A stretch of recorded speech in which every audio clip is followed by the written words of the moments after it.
Hey folks, welcome back to Good Enough Customs. So last week we worked on getting this guy on and got him on there temporarily. Gonna leave him temporarily hung in place until I get this stuff kind of sorted out. There's a lot going on here with the firewall, and I want to make sure that I don't basically hem myself in to where I can't do anything, repairing more rust, because, there's all sorts of rust. So over here on the passenger side, I've got everything I already went through and mocked everything up, got it kind of ready. I still got to weld it in, but yeah, this is kind of what I'm talking about. Got a big hole right here, and this is just Swiss cheese, little pinholes all through this, and it carries all the way across this lower portion of the inside of the cowl. So that's all got to be cut and repaired. That's going to be loads of fun, let me tell you. So what I need to do though is I got to get this guy off. This is the reinforcement plate for the brake booster, and it also helps to locate the steering column for where it comes out right in here. But this guy is spot welded on in all sorts of different places all throughout, right in through here. But as you can tell, I got this just nasty crap everywhere. I don't exactly know what it is, but I know it doesn't want to scrape off real easy. So we're going to fix that with a little bit of heat and a scraper. So that's what I was getting ready to start working on. So I'm going to get on that here in just a minute and try to get that kind of cleaned up to where at least I have a chance to find an outside chance to find all the spot welds so that we can get that guy off of there. Because I do plan on reusing this. One of y'all guys had a really good idea when it comes time to do the new firewall of reusing this piece, just cutting down that outside edge. I'm not planning on using a whole lot of the outside edge of this guy. So basically just cutting it down and smoothing it in and making it lay up real nice and clean up against the new firewall. So I think that's the path I'm going to go. That sounds really nice. And it requires a lot less work. So so what I'm going to do is get in here, heat this crap up, try to scrape it all off, get that stuff done.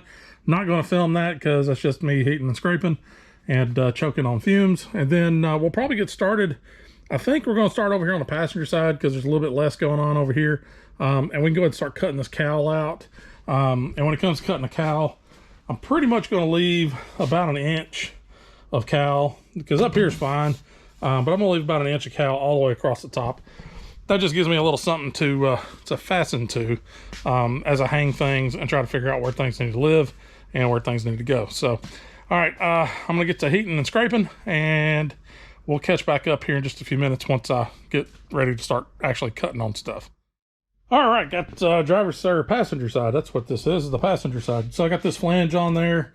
I got him spot welded in, got some paint put down, and everything's cleaned up, looking quite nice. And that was much easier to do than it was on the driver's side, mainly because, well, one of you viewers, it's Hillbilly Garage something, I forget what the end was, like 3512, something like that. He was just like, dude, quit screwing around with the vice grips, get some clean coats. Well, funny thing is I actually had clean coats. Totally forgot I had them. Just totally forgot that I had them. I stuck them in a drawer. I ordered them when I was getting ready to start up on Steve, and stuck them in a drawer. I was like, I'll use these eventually, and totally forgot I had them. So in case you're not familiar with what Klinkos are, they're these little guys right here, and they come with a pair of pliers. It's just a little thing I got off of Amazon. I'll throw a link down there in the bottom, but down in the description. But yeah, you come with little pliers.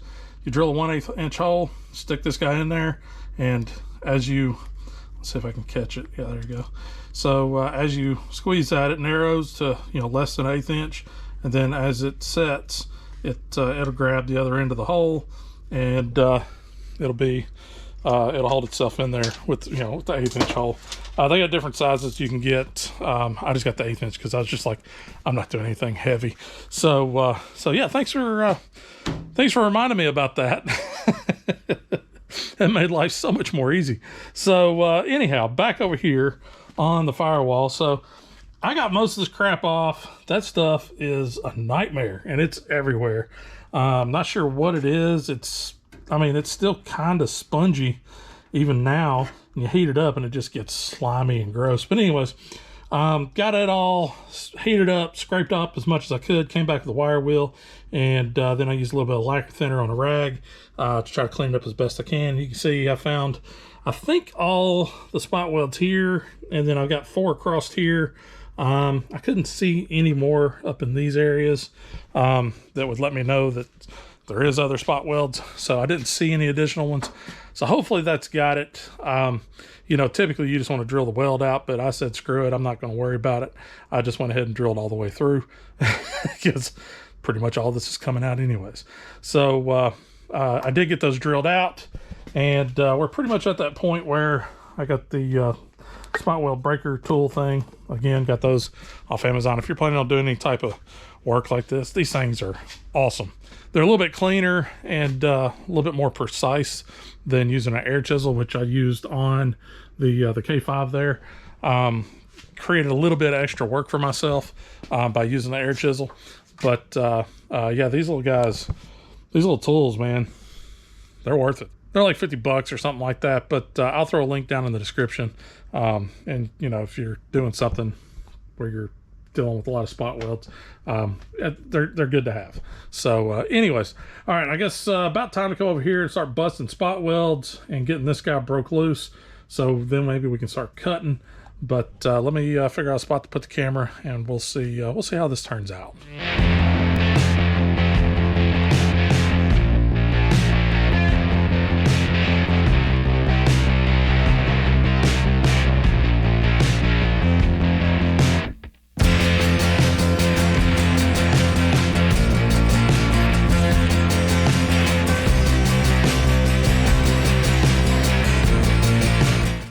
All right, this is going to take a while. I'm not going to make y'all sit there and watch this, so shut the camera off and get to it. I think this is going to fight me pretty good is what this is going to do. So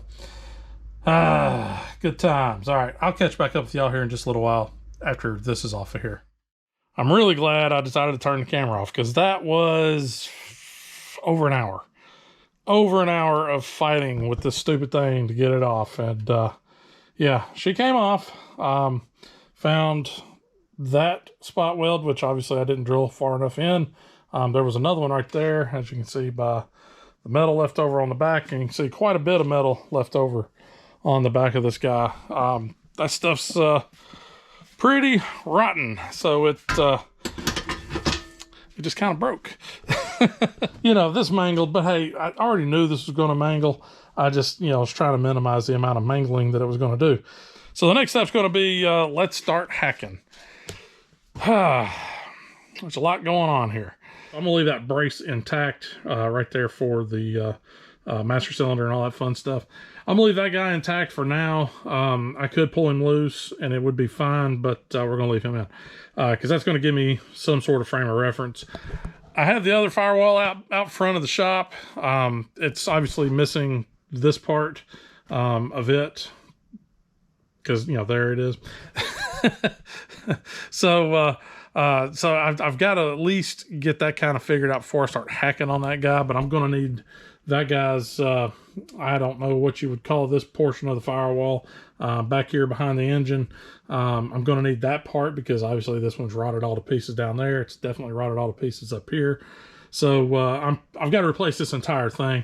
So I think what we're going to do is I'm going to drop this piece off. Good thing I didn't permanently attach it. I'm going to get one of the panels. I'm going to lay it up here, kind of figure out where it's going to want to live. And then I can kind of figure out where I need to cut all, you know, as far out as here. Actually, I probably ought to just cut it all out, but we'll see where we need to start cutting it. And then I'm going to leave about an inch across the top. That way I've got at least something to hang it off of, so I can get this stuff kind of, you know, put in place where it needs to go and figure out exactly where everything needs to live. And we'll get all this metal cut out, and then we'll start seeing what we got to do about this inner cowl area. That's going to need quite a bit of work, I'm sure. So yeah, let me pull this thing apart, get my cutoff wheel, and let's get to hacking. All right, so this is my panel for the driver's side, and as you can kind of tell, it's contoured to, you know, kind of mimic the factory lines here. So if we just set it roughly, sorry, I know I'm blocking your view, but I need to see more than you right at this point. But if we just kind of set her in place, you can see that we go clear over here where the little bulbous thing goes. So yeah, we'll take and we're going to go ahead and start cutting right in here, and take this guy and take it all the way across. Yay, good times. Now I've already set the one up for the passenger side, so we know that side goes all the way out as well. So yeah, we're good to go. I just wasn't sure about this side, how far it stuck out, but obviously it sticks out way over here, so we're good to go there. So yeah, let me get my ears and eyes and cut off wheel and let the fun begin.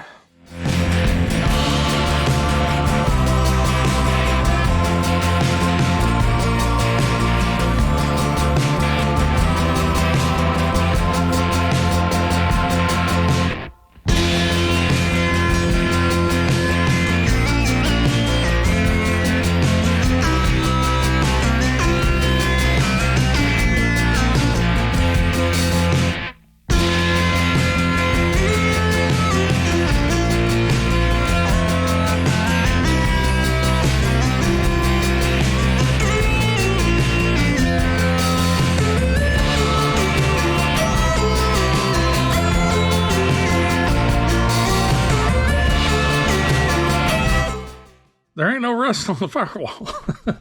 Well, there ain't no damn firewall. So yeah, I got a little crazy over here. Kind of lost my way. Whoops.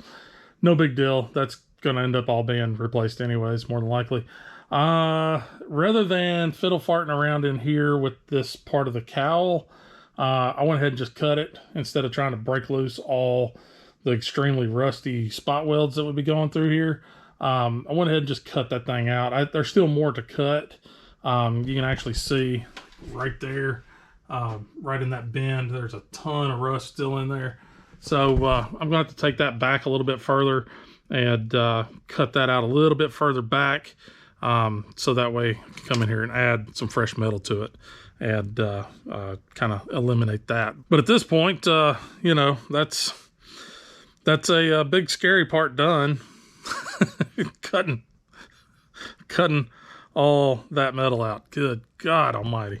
So this ought to be interesting. I've never done anything of this sort. So actually, most things on the truck I haven't done anything of the sort, except for the floor. That was the only thing I've done before partially. Rockers and all that stuff. It's all new to me. So. So I guess I'm going to get in here. I'm going to finish cutting out this little bit of rust that's still kind of hanging here on the cowl. I'm going to check my sides, make sure that they look good. Cut out any more rust there. I'm going to go ahead. You can kind of see the wiper mechanism somewhere right in through here. I haven't had wipers on this truck pretty much since I owned it. The motor stopped working, or the switch went bad, or something. But yeah, all I did was just pull the wipers off. They never worked. I just keep Rain-X on it, and I don't really drive it in the weather anyways, so no big deal there. The only time it gets to be a little sketchy is if it's just misting. That's when it gets a little bit sketchy. But other than that, it works just fine with some Rain-X. So I don't think I'm even going to worry about hooking up the wipers. I know I'm rewiring and doing a bunch of crap, but I don't think I'm even going to worry about doing the wipers and having to go through all that crap. So so I'll probably pull that stuff off and just kind of go from there. I don't know. I'm still on the fence. I've got a fresh motor sitting right up there on the shelf.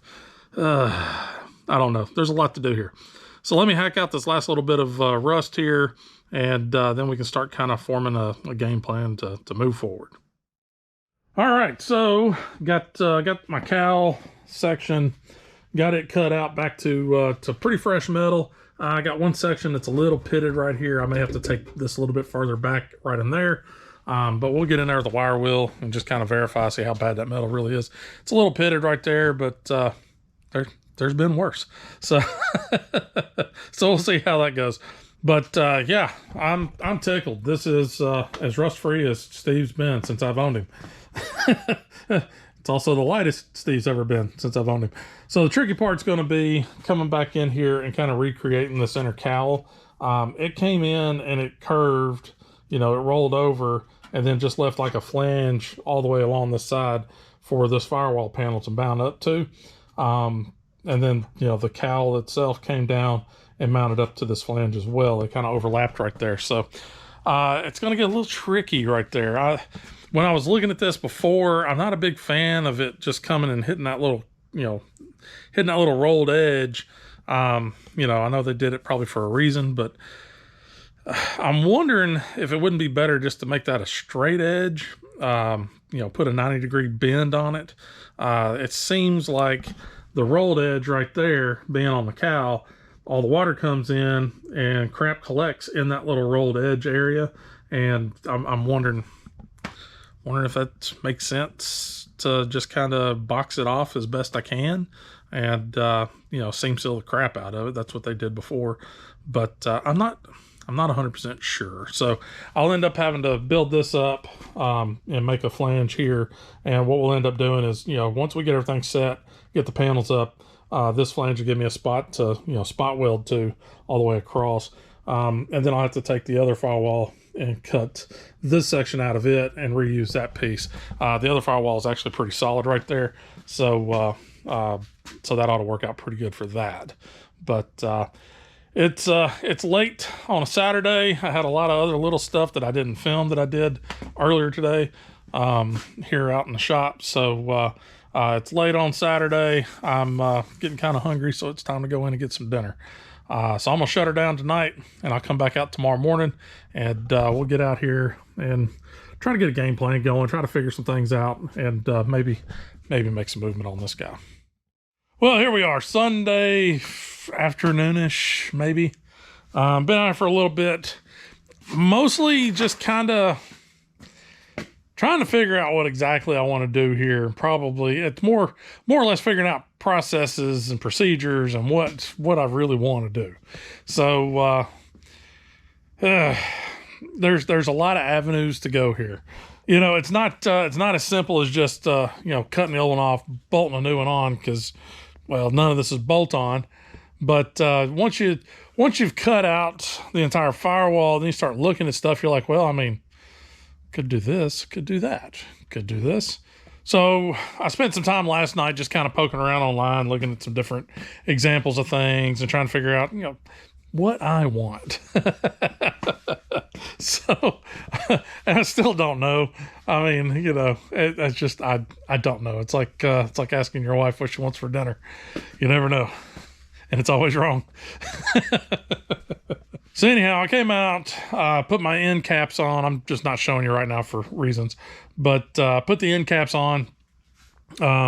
Just kind of got them in place just so I could kind of locate things and figure out where stuff needs to sit, how it's going to look, try to figure out, what's this thing going to look like. And then I was like, I've got to work on this inner cowl portion and figure out how deep that needs to go.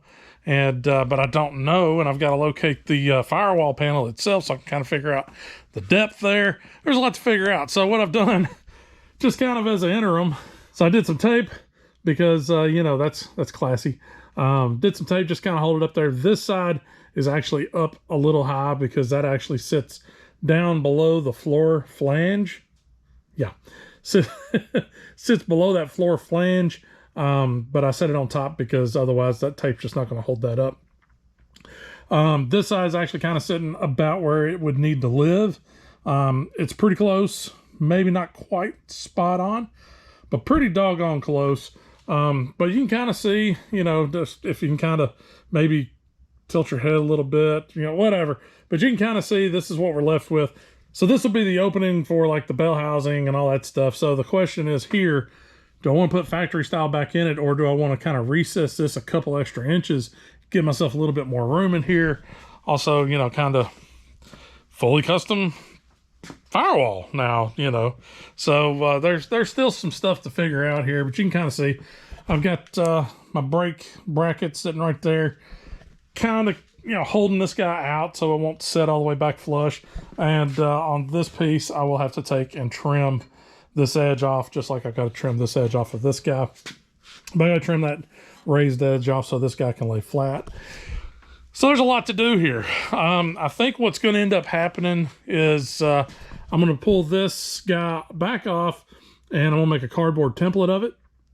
That way I have a nice cardboard piece that's not as heavy and difficult to manipulate, and I can poke a bunch of holes in it and figure out exactly where the holes for the brake stuff needs to live, and then I can worry about getting this guy centered on it and getting that guy put in, and then I can figure out you know, what I need to do to cut this hole out on that firewall panel. So there's some CAD work ahead of us, you know, cardboard aided design. So we'll get that figured out here before long. But I got stuff to do today, and that doesn't include hanging out here in the shop all day. So unfortunately, I've got to shut this one down a little early. I know this is a short episode, folks. I apologize, but hey, we cut the whole damn firewall out. And Steve is like, I don't want to say 90-something%, but we'll say 89-ish% rust free at this point. Rot free, I guess, would probably be the better way. It's still got some rust here and there, but it's just surface stuff. And we'll address all that stuff as we go. But yeah, very cool. This gives me warm fuzzies, nice tinglies. So yeah, next step's going to be make some cardboard templates of both sides, probably. That way I can get that kind of up there, get everything mocked in. And I'll probably end up building the whole thing out of cardboard. Maybe I ought to buy some of that RAM board. That stuff's a little bit easier to deal with. I'll see if I can't hunt some of that down. If you're not familiar with what RAM board is, it's kind of like cardboard. It's kind of like a mix between cardboard and construction paper. It's really a heavy construction paper. But it cuts easy, and you know, it's easier to work with. And all I'm working with are old boxes that I get from Amazon and whatnot. So maybe I'll see if I can't find some RAM board. I think they sell it at Home Depot. Anyhow, with that, we're going to go ahead and wrap this one up.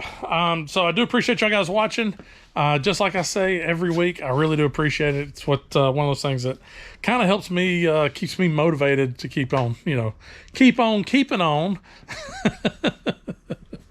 But if y'all got any questions, comments, concerns, whatever, you just want to say, hey, what's up? Drop a comment down below. I do read through them all. If you like the video, be sure and hit that like button. That helps with the algorithm. If you made it this far and you haven't subscribed, just like I say every week, what are you waiting on? Just hit the little button down there. Doesn't cost nothing. All it does is help the channel grow. And if y'all guys are interested in these Klinkos, or the seam splitter, wherever those may be, I set them somewhere. That information is also listed down in the description along with my social media handles. And I think that's about it. And with that being said, y'all guys know how we typically end off the episode. Just remember, folks, ain't gotta be perfect. It's good enough, and trust me, this is just good enough. Y'all take it easy, and we'll see y'all next time.